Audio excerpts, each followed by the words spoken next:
أعوذ بالله من الشيطان الرجيم بسم الله الرحمن الرحيم شهد الله أنه لا إله إلا هو والملائكة وأولو العلم قائما بالقسط لا إله إلا هو العزيز الحكيم إن الدين عند الله الإسلام وما اختلف الذين أوتوا الكتاب إلا من بعد ما جاءهم العلم بغيا بينهم ومن يكفر بآيات الله فإن الله سريع الحساب صدق الله العظيم.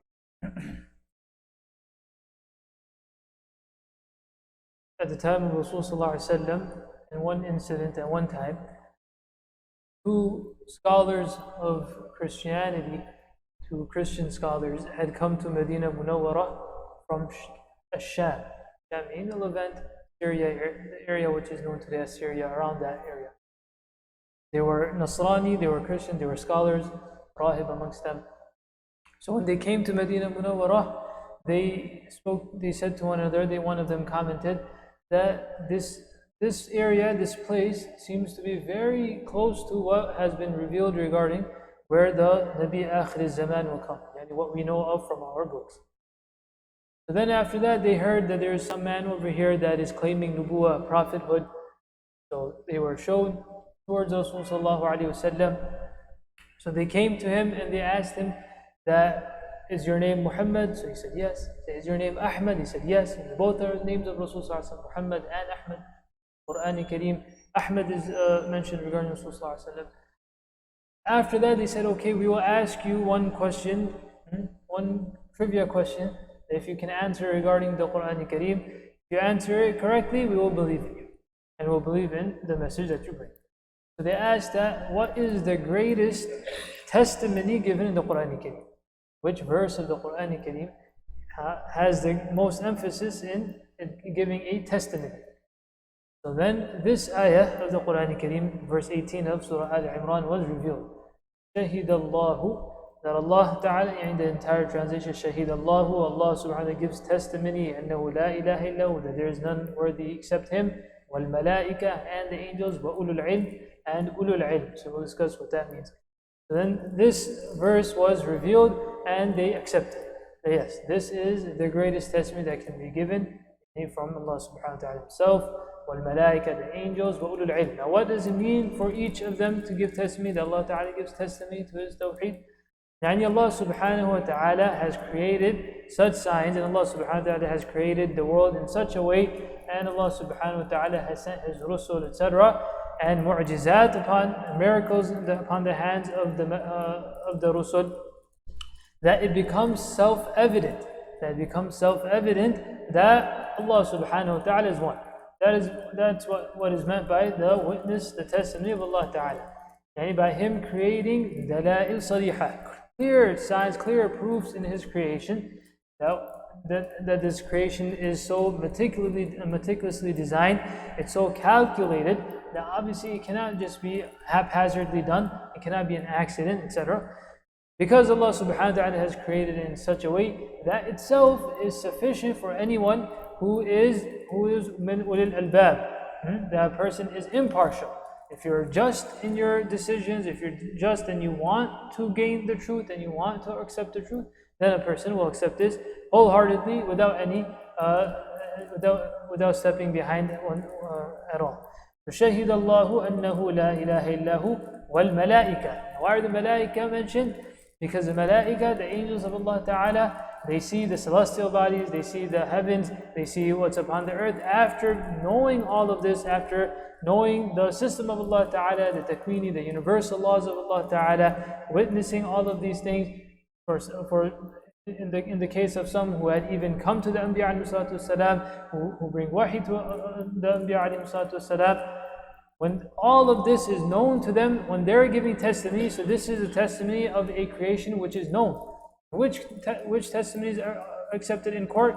means someone who would know. If you were there, if you witnessed it, a person knows what the issue is about, only their testimony is accepted. So like that, Allah Ta'ala has mentioned the testimony, the witnessing of the malaika. Why? Because they know and they are informed regarding all of these things. وَأُولُو الْعِلْمِ Ulul ilm, literally those of knowledge, al-ilm, knowledge. Who is being referred to here? There are different tafseers. One is the Anbiya alayhim salatu wasalam, that they receive wahi directly from Allah subhanahu wa ta'ala, revelation from Allah ta'ala. So it is evident to them, it is obvious. There's no question, there's no doubt whether that there is a deity or tawheed or any of these things. They're getting direct revelation from Allah ta'ala. Or ulul ilm, some say that it means the scholars. And in that there is a great fadilah and virtue mentioned in the Quran Kareem for those ulama. And the third tafsir, which is inclusive of all of those people who hold yaqeen in Allah Ta'ala by seeing His signs, which will be inshallah all of us. The ulul ilmi, that we have al-ilm, yani conviction and yaqeen, by seeing everything around us, that we are not just saying that we believe or we are muwahideen, that we have tawheed, oneness of Allah Ta'ala, just because our fathers or grandfathers, someone said it. That's not why, rather because our iman is based on dalail and based on proofs. That we look, we see the creation of Allah Ta'ala, we see Allah Subhanahu wa Ta'ala, His signs that He has put, and that leads us necessarily, and we have conviction in Allah Subhanahu wa Ta'ala's wujud, existence obviously first of all, and thereafter the tawheed of Allah Ta'ala, the oneness of Allah Ta'ala. وَأُولُو الْعِلْمِ قَائِمًا بِالْقِسْطِ, that upholding justice. And this is the dictate of justice, that a person gives testimony of the oneness of Allah Ta'ala.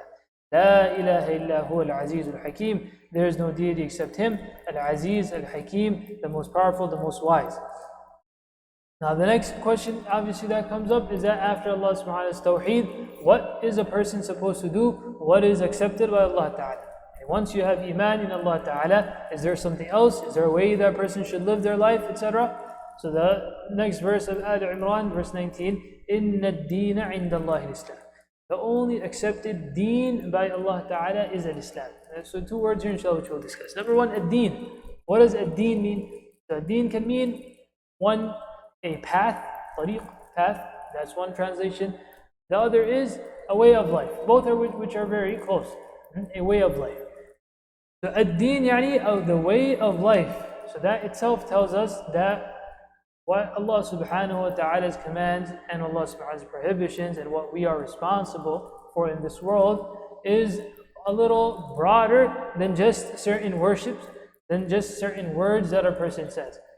What it actually asks is that a person has an entire life, a conduct, a code of conduct which dictates your entire life.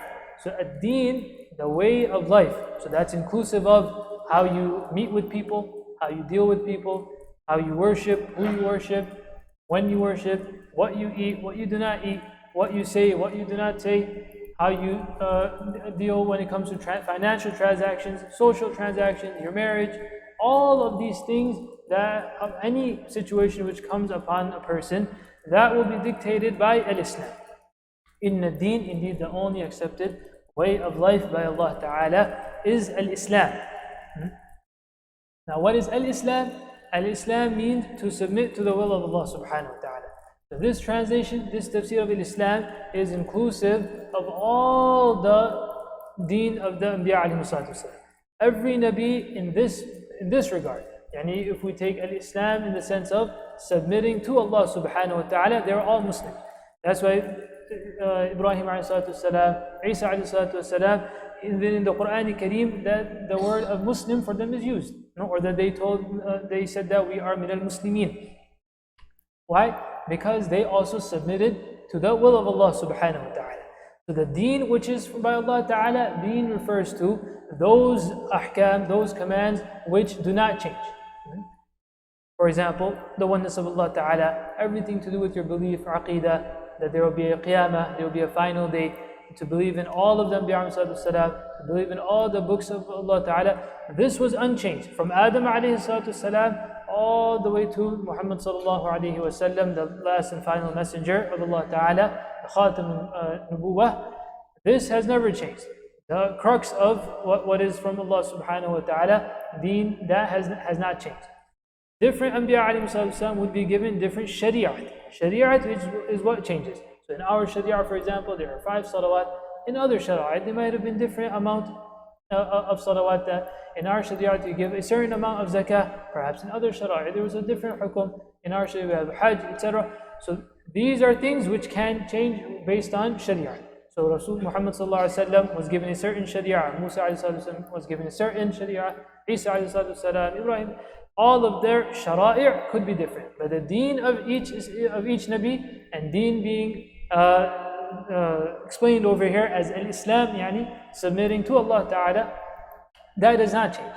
And that was universal amongst all of the prophets of Allah Subhanahu wa Ta'ala.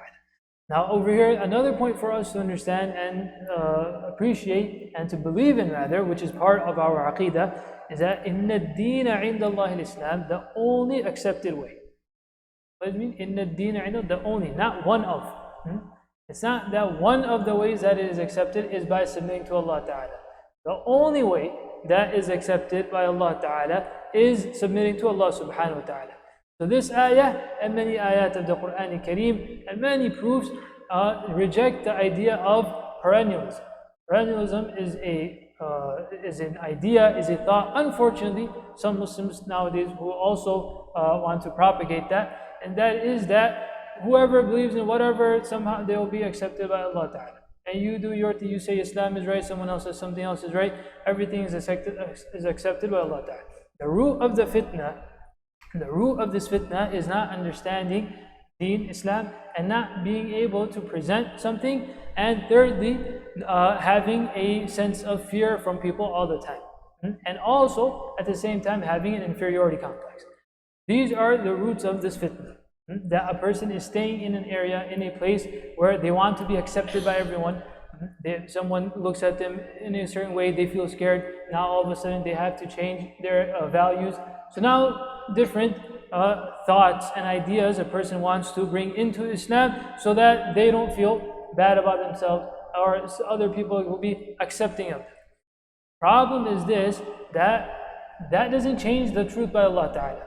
And you can say one thing, that yes, it is like this is what we believe in, but if Allah Ta'ala, if that is not what is by Allah Ta'ala, then by you saying things, it's not going to change anything. All that's going to happen is that a person's own iman and faith is in jeopardy now. And the reality is that people will not accept no matter what you say. Some people will not accept you, will not like you no matter what you do. So it makes no sense for a person to jeopardize their iman just to gain the pleasure of certain people. Allah Subhanahu wa Ta'ala has said a psychology of human beings in this world that وَلَن تَرْضَى عَنْكَ الْيَهُودُ وَلَا النَّصَارَى حَتَّى تَتَّبِعَ مِلَّتَهُمْ.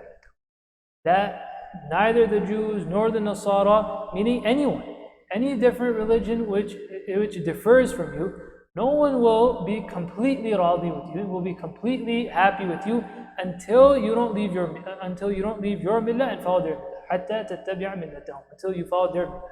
Meaning, you can say whatever you want, you can change this way and that way, and that's the same psychology even that Muslims have. And once a person, when someone else accepts Islam, when someone accepts our deen, how happy do Muslims become? They're extremely joyous. So now that level of joy, of being happy, others feel the same way. They will only be completely radi with you only if you leave your millah. Now there is no problem in this, that for us to say that this is what we believe in and this is what we consider to be a criteria of success and what others believe in. Why?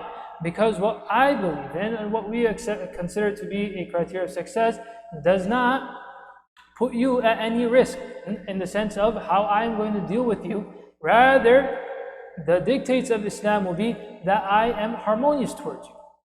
And it's not an issue for you that between you and I, we need to live in this world in a harmonious manner. That's the entire discussion today. And that's what people cannot seem to understand. That accepting Islam and being a Muslim and having your aqidah as a believer does not put someone else's life into danger. And you accepting Islam is not dangerous for someone else. Rather, it's beneficial for them. Yani it's the hukum of Islam, is the command of Islam that tells you to treat your neighbor, whether Muslim or not Muslim, in an appropriate manner. It's the hukum of Islam, the command of Islam, that tells you that as an employee, as an employer, how you should act, and you should be just, and you should be truthful. These are all values of Islam that you're taught. So by being a Muslim and considering this to be the criteria of success does not put anyone else or into danger. So that is what, as believers, we need to understand, and you need to be firm upon your faith. إن الدين عند الله الإسلام وما اختلف الذين أوتوا الكتاب إلا من بعد ما جاءهم العلم بغيا بينهم. The rest of that, inshallah. صدق الله العظيم. May dua Allah Ta'ala gives us the understanding of the Quran.